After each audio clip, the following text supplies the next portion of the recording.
আসসালামু আলাইকুম dear learners. আলহামদুলিল্লাহ ভালো আছেন। আমি স্বরধ্বনি বিচারের মাপকাঠি নিয়ে আলোচনা করব।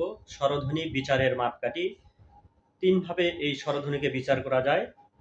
এক নম্বর হচ্ছে যে জিহ্বার উচ্চতা অনুযায়ী আমরা স্বরধ্বনির মাপকাঠি করতে পারবো বা বিচার করতে পারবো। দুই নম্বর জিহ্বার স্থান এবং তিন নম্বর হচ্ছে ঠোঁটের অবস্থা বা রূপ। ঠোঁটের অবস্থা বা রূপ, এই ঠোঁটের আরেকটা নাম আছে ওষ্ঠ।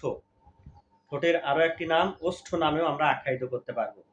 এই যে আপনারা এই চার্ট, এই ছক দেখতে পাচ্ছেন, এখান থেকে বিভিন্ন ধরনের প্রশ্ন তৈরি করা যায়। তো আমরা জানি মৌলিক স্বরধ্বনি 7টি, আমি আর আগে লেকচারে আমি দিয়েছি। মৌলিক স্বরধ্বনি 7টি আমাদের মনে আছে। তো আমরা আবার রিপিট করি একটু।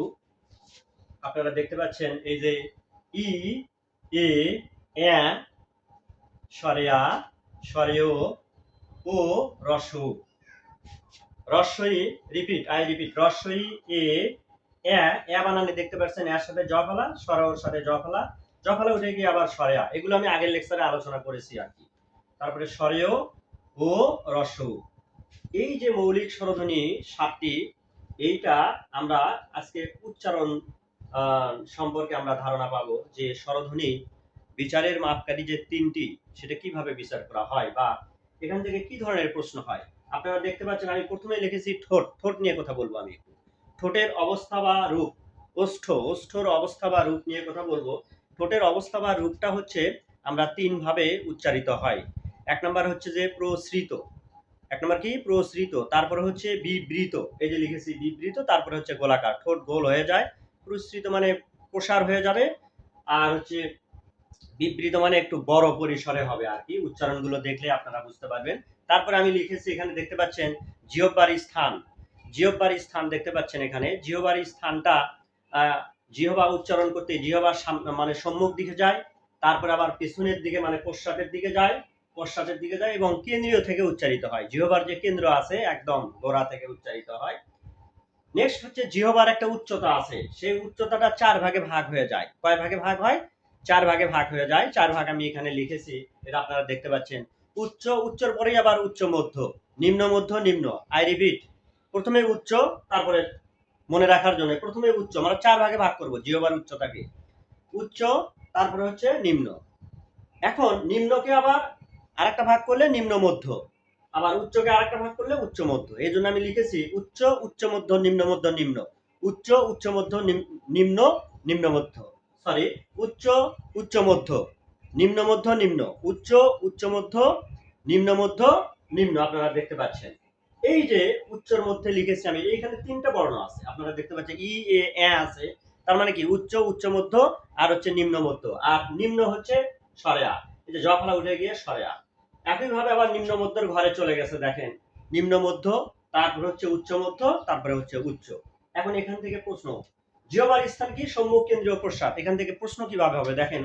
প্রশ্ন হবে এরকম ভাবে যে পশ্চাৎ, প্রশ্ন খুব ভালোভাবে খেয়াল করবেন এইটা। পশ্চাৎ অষ্টাধর, এখানে অষ্টা, ঠোঁটের পরিবর্তে অষ্টাধার বা অষ্টধর আর কি। পশ্চাৎ অষ্টাধার বা অষ্টধর বা ঠোঁটের রূপ বা অবস্থা। পশ্চাৎ অষ্টাধর গোলাকার বর্ণ। আবার খেয়াল করেন, প্রথমে আমি এখান থেকে প্রশ্নটা এখান থেকে করতেছি। পশ্চাৎ অষ্টাধর গোলাকার বর্ণ কতগুলো? তাহলে কতগুলো হবে? 3টি। কারা কারা? স্বরেয় ও রস্য। এবার প্রশ্ন করা হচ্ছে, দেখেন এইখান থেকে সম্মুখ অষ্টাধর প্রসৃত। সম্মুখ, প্রথমে আমি সম্মুখ বললাম, জিহ্বার স্থানের কথা বলবো আগে। কয়েকবার এই চারটা আপনারা যখন আয়ত্ত করে নেবেন এই চার, তাহলে আপনাদের হয়ে যাবে সম্মুখ। প্রশ্নটা দেখেন, সম্মুখ অষ্টাধর। আমি আবারও বলতেছি, এই ঘরের নাম হচ্ছে অষ্ট মানে ঠোঁট। অষ্ট মানে কি? ঠোঁট। সেখানে অষ্টর সাথে আধার যোগ করে দেব, এই জন্য হচ্ছে অষ্টাধার। অষ্টাধার এটার নাম। সম্মুখ অষ্টাধার বর্ণ বা স্বরধ্বনি, বর্ণ বা স্বরধ্বনি বা স্বরবর্ণ কয়টি? এটাও 3টি। ই, এ, ই, এ, কয়টি? 3টি। প্রশ্ন এটা করতে পারে। অথবা প্রশ্ন করবে যে পশ্চাৎ অষ্টাধর গোলাকার বর্ণ নিচের কোনটি? তার মানে এই কয়েকটা থাকবে। দেখেন উচ্চারণ করতে ঠোঁট গোল হয়ে যাবে। স্বরে ও রস, ঠোঁট গোল হয়ে যায় এবং কি হয়ে যায়? জিহ্বার এই যে স্থান পিছন থেকে উচ্চারিত হয়, স্বরে ও পিছন থেকে উচ্চারিত হবে রস্য এবং গোল হয়ে যাবে। ঠোঁটের অবস্থা বা ওষ্ঠের অবস্থা কি হয়ে যাবে? গোল হয়ে যাবে। একইভাবে সম্মুখ অষ্টাধার প্রসৃত, মানে এবার এই ঠোঁটটা প্রসার হয়ে যাবে এবং জিহ্বার স্থানটা হবে কোথায় থেকে? সামনের দিক থেকে। তাহলে দেখি এখন উচ্চারণ করে দেখি। রস্যই, দেখেন সামনের দিক থেকে উচ্চারিত হবে এবং প্রসার হয়ে যাবে। তারপরে এ প্রসার হয়ে যায়, এ প্রসার হয়ে যায়। আর জিহ্বার স্থানটা হচ্ছে, যেমন আমি বলতেছি রস্যই, অনেক জিহ্বার স্থান উঁচু থেকে হয় আর কি, উচ্চ মধ্য, তারপরে নিম্ন মধ্য। এখন এই যে প্রশ্নগুলো আমি করলাম, এই প্রশ্নগুলো অবশ্যই মনে করেন যে এখান থেকে প্রশ্ন অবশ্যই ইনশাল্লাহ থাকবে। আপনারা এই চারটা আয়ত্ত করে নেবেন। চারটা আয়ত্ত করা ইজি ব্যাপার। প্রথমে হচ্ছে ঠোঁটের অবস্থা বা রূপ লিখবেন, তারপরে ওই লাইনে লিখবেন হচ্ছে প্রবিগ। প্রবিগ বলতে হচ্ছে প্রসৃত, বিবৃত, বিতে বিবৃত, গোতে গোলাকার। তারপরে জিহ্বার স্থান সম্মুখ, তারপরে কেন্দ্রীয়, পশ্চাৎ। আর জিহ্বার উচ্চতাকে চারটে ভাগে ভাগ করবেন। একটা হচ্ছে যে উচ্চ, তারপর উচ্চ মধ্য, নিম্ন মধ্য, নিম্ন, উচ্চ, উচ্চ মধ্য, নিম্ন মধ্য, নিম্ন, এই ভাগে ভাগ করে নেবেন। এই উচ্চারণগুলো আমি আশা রাখি আপনাদেরকে শিখাইছি। ই এ স্বরে আ, স্বরে ও রস্য এই স্বরধ্বনি নিয়ে আপনারা, এটা আমরা জানি এ হচ্ছে স্বতন্ত্র স্বরধ্বনি, এ হচ্ছে স্বতন্ত্র স্বরধ্বনি।